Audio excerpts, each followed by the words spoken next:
Guys, what's going on? I thought I would finally post an updated video about my hypothyroidism journey. I have been sharing my journey with you guys since being diagnosed several years ago. And over the years, not only have I shared the supplements I've taken, the grocery items that I follow, the foods I try and avoid, I've also shared the mistakes and lessons I have learned. However, fast forward probably over half a decade, this is the first time I finally got my blood test done and it was normal. In my doctor's words, my blood report was worth $1 million, which was really cool to hear because my iron levels were really good, my vitamin B was really good, like all the stuff was perfect, and it was very exciting. It was very elating, and it was very liberating to hear that all the work, the time, effort, research that I put in over the last several years is starting to pay off. For those of you who are interested in seeing my previous hypothyroidism videos or want to read about the vitamins, the foods that I ate, please feel free to check out the hypothyroidism playlist as well as the website that I will link for you down below, where I have mini ebooks that you can purchase for just a couple of cents, okay? So today all I want to do is update you on the things that I have learned and some of the things that could be very valuable to someone who might be in the start or even in the middle of their journey. As a trainer now, I've become a lot more perceptive to when my clients begin to show symptoms of hypothyroidism, which is generally becoming more common in women, but I do have male clients who have hypothyroidism as well. And when I start to notice those symptoms, I will tell them to go get their blood work done and talk to their doctor about their thyroid health.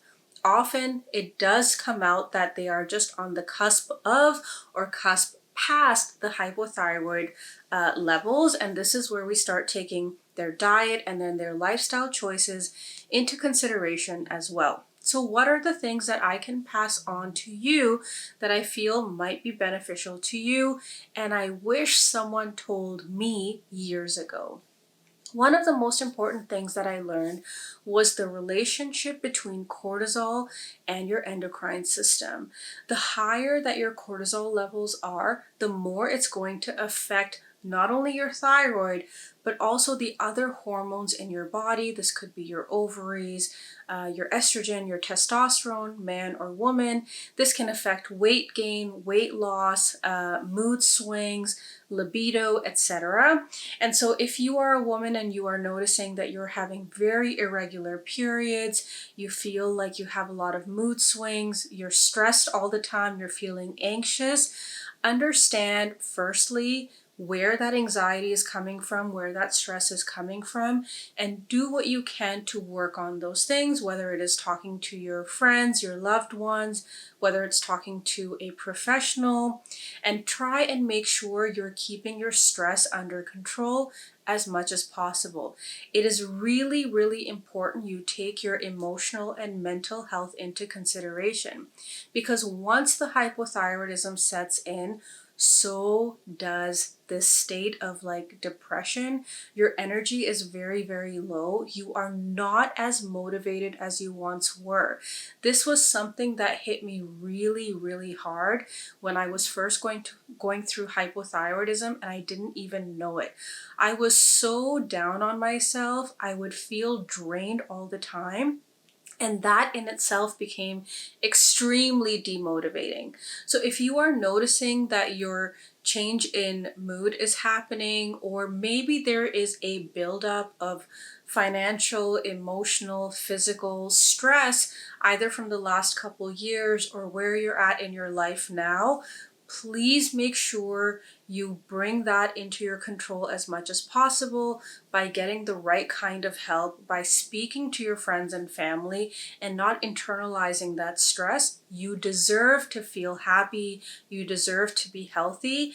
And especially if you are starting to gain the weight also, you do not deserve to treat yourself poorly because of what your body is going through. If anything, you need to learn to be kinder to yourself. The second thing that I always tell all of my clients, and they really try and fight me on this, is you need to take your diet with hypothyroidism very seriously.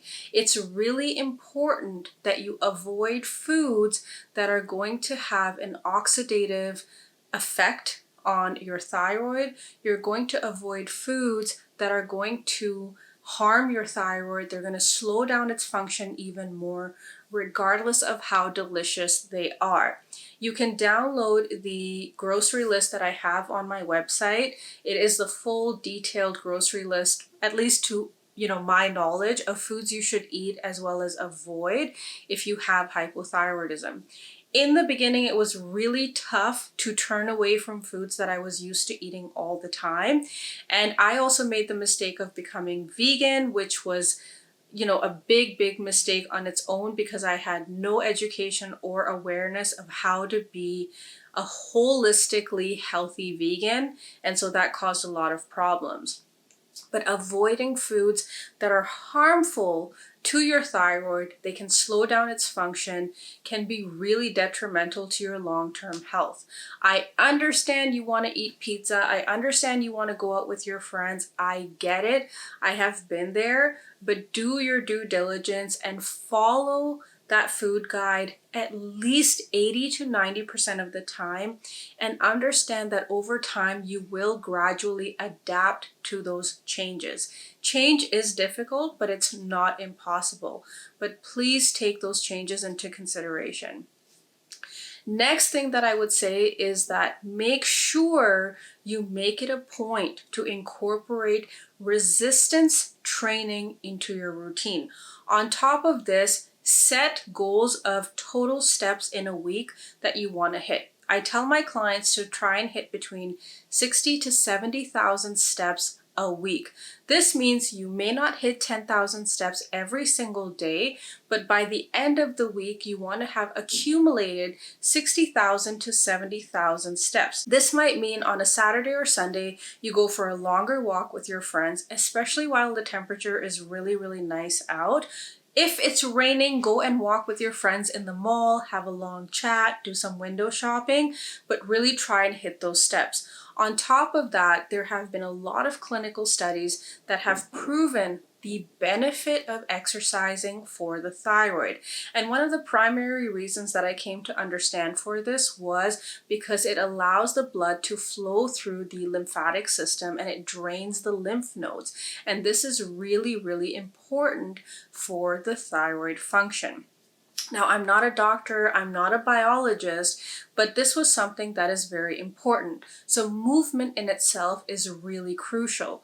Not only this, but there are a lot of studies that you can look up, and if you don't want to, I will look them up for you and send them to you, that have proven that resistance training, so exercise as well as movement such as walking, yoga, etc., can really help with your mental health, and it's really good for your neurological well-being.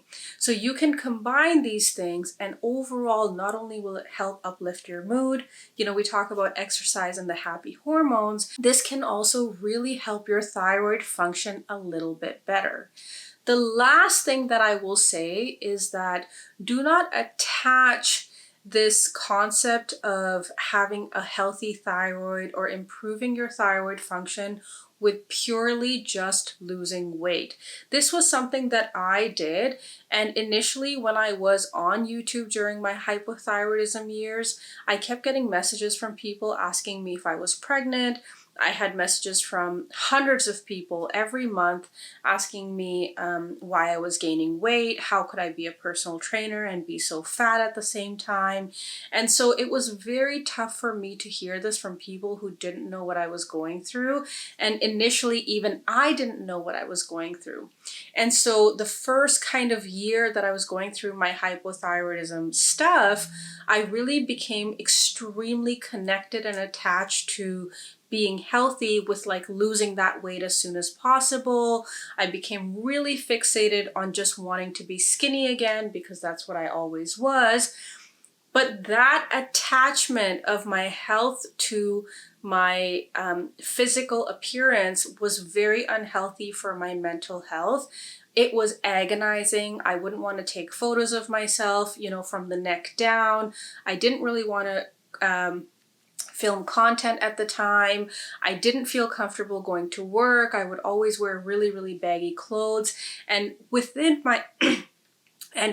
myself, I was really struggling with my own self-confidence.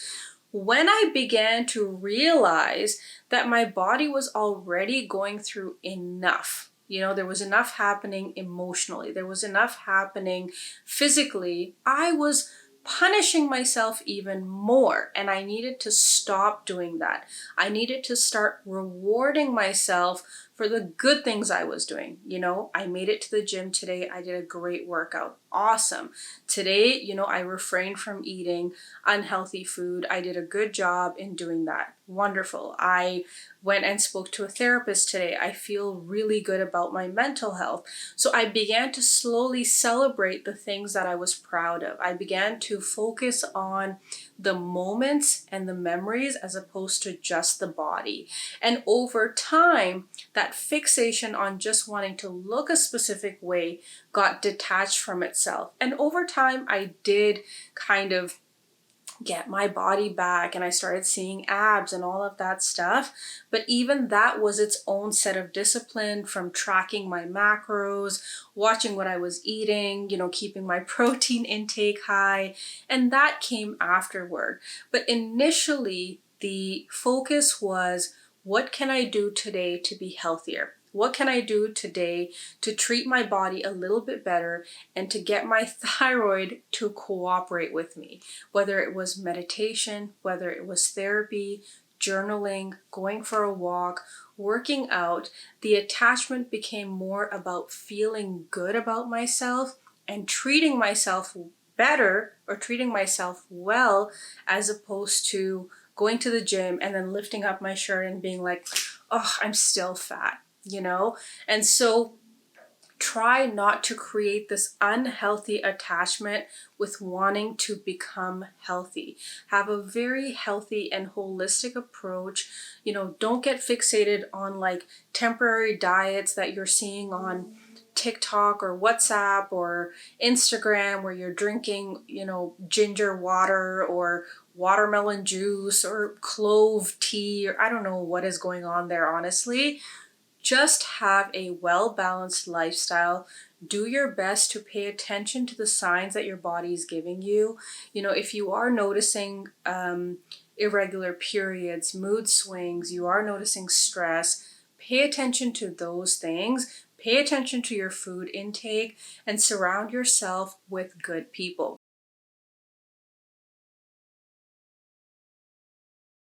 If you still have questions, comments, or concerns about any of this, you can always reach out to me either directly on YouTube, you can message me on Instagram at xshibax, and just understand that I'm happy to help in any way possible. Until next time, think strong always, and we'll talk again very, very soon. Bye.